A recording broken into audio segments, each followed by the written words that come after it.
ఇది కేవలం సమాచారంగా మాత్రమే భావించండి. వైద్య నిపుణులను సంప్రదించండి. ఇదివరకు ఒక 6-7 ఇడ్లీలు ప్లేట్లో పెట్టేసుకుని చక్కగా ఒక కప్పు సాంబారు ఇంత కొబ్బరి పచ్చడి వేసుకుని నెయ్యి వేసుకుని తింటే మనం కంఫర్టబుల్గా తినేసేవాళ్ళం. ఇప్పుడు ఎందుకో హరాయించుకుంటాం, లేదా ఎన్ని క్యాలరీస్, ఒక ఇడ్లీ ఎంత సైజ్ ఇడ్లీ, ఇవన్నీ చూసుకుంటూ అంటే చూసుకోవాల్సిన పరిస్థితులు ఇన్ఫర్మేషన్ కూడా వచ్చేసింది. సో తినేటప్పుడే ఒక స్ట్రెస్లో తింటున్నాం మనం. So how do you approach food from the perspective of long term ailments like cancer? అంటే ఫుడ్లో balance is most important and choices is most important. ఫండమెంటల్గా చెప్పాలంటే green leafy vegetables, fruits, 4 to 5 servings of fruits in your meals is going to do lot of good అండి.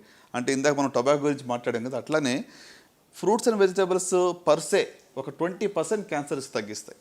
ఓహో, amazing. దాంట్లో ఉన్న anti oxidants కానివ్వండి, దాంట్లో ఉన్నటువంటి ఒక న్యూట్రియంట్స్ కానివ్వండి, they fight cancer causing substances or cancer ప్రారంభం అయితే కూడా దాన్ని ఫైట్ చేస్తాయి. సూపర్ ఫుడ్స్ నిజంగా సూపర్ ఫుడ్సేనా సార్?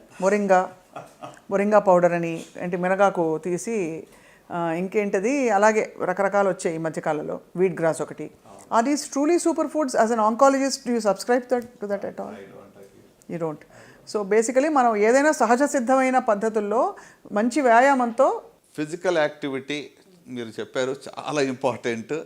వారానికి 30 minutes చొప్పున పర్ డే 4 days చేసిన చాలు.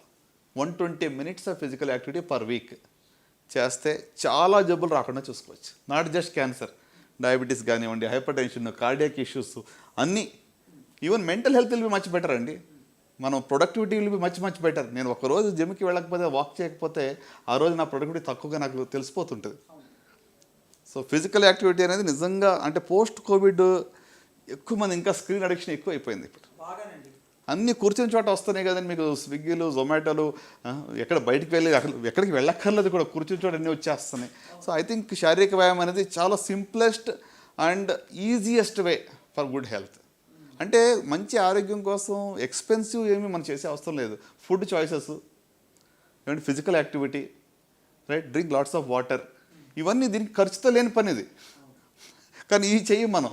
సార్ మామూలుగా అందరం అదే ఫుడ్ తింటాం, మోర్ ఆర్ లెస్ ఒక 80% స్పెక్ట్రమ్ ఒకే చోట ఉన్నాం ఇంచుమించుగా. కానీ కొంతమందికే క్యాన్సర్ వస్తుంది. ఆ కొంతమందిలో ఈ క్యాన్సర్ కణాలని ప్రేరేపించడానికి ఏ లక్షణాలు ఉంటాయి? Is it genetics? Is it something else that invites cancer? Sure అండి. అంటే క్యాన్సర్ రావడానికి జెనెటిక్ అనేటువంటిది, ప్రతి క్యాన్సర్ కూడా జెనెటిక్ అలాగనుకుంటే, ఎందుకంటే జీన్స్లో తేడా వచ్చినప్పుడే కదా కణాలకు విభజన అలా జరుగుతూ ఉంటుంది. కానీ ఇది జన్యుపరంగా వచ్చిందా, హెరిడిటరీ అంటాం. సో హెరిడిటరీ అంటే మీకు వంశపారంపర్యంగా కుటుంబంలో వచ్చేటువంటిది. దాని యొక్క రిస్క్ అనేది 5 నుంచి 10% మాత్రమే ఉంటుంది. సో మిగతా 90 నుంచి 95% అనేటువంటిది మనకు నేచర్లో ఉన్నటువంటి మనం ఎక్స్పోజ్ అయినటువంటి కార్సినోజెన్స్ వల్ల మనకు వస్తూ ఉంటుంది. సో ఇప్పుడు మీరు అన్నారు ఏ ఫుడ్లో ఉన్న ఏ కార్సినోజన్ ఎప్పుడు ట్రిగ్గర్ చేస్తుంది, ఇట్ డిపెండ్స్. ఇప్పుడు కొంతమంది ఏమంటారు దగ్గరికి వచ్చి, మా ఫాదరు 40 ఏళ్ళుగా స్మోక్ చేశారండి, ఆయనకి ఏ లంగ్ క్యాన్సర్ ఏం రాలేదు, ఎందుకు మానేయాలి? అవును, కరెక్ట్. చాలా కామన్ జస్టిఫికేషన్ మన కామెంట్స్లో కూడా పెడతారు సార్ ఇలాంటివి. అవును, కొంతమందికి రాలేదు అన్నంత మాత్రాన మనము దీనివల్ల వస్తుందని దాన్ని డిస్ప్రూవ్ చేయట్లేదు. 90% of the lung cancers direct related to smoking prove చేసాం. 10%లో మాత్రమే నాన్ స్మోకర్స్ కూడా లంగ్ క్యాన్సర్ రావచ్చు. అవును, correct. Okay, at the same time స్మోకర్స్లో రాలేదు అంటే దట్ డజంట్ మీన్ దట్ ఇంకా స్మోక్ చేస్తే ఏం కాదనేది కాదు. మనం దాన్ని you can't prove the other way round. So ఎందుకు వస్తుంది అంటే వాళ్ళలో ఆల్రెడీ ఒక ప్రిడిస్పోజిషన్ ఉండాలి. Over a period of time ఈ కార్సినోజెన్స్ రెగ్యులర్గా ట్రిగ్గర్ చేస్తాయి, క్యాటలిస్ట్గా పనిచేస్తాయి. ఈ కణాల యొక్క జెనెటిక్ చేంజ్ అంటే ఇప్పుడు ట్యూమర్ సప్రెసర్ జీన్ అని ఉంటుంది. అంటే ఒక కణాల విభజన జరగకుండా ఉండేటువంటి ఒక జీన్ ఉంటుంది, దాన్ని ఆల్టర్ చేస్తాయి. ఆల్టర్ చేసినప్పుడు అది సప్రెసింగ్ బదులు కీప్ డివైడింగ్ అంటుంది. అంటే ట్రాఫిక్ సిగ్నల్స్ ఫెయిల్యూర్ అయినట్టు అనుకోండి. Instead of green it says red.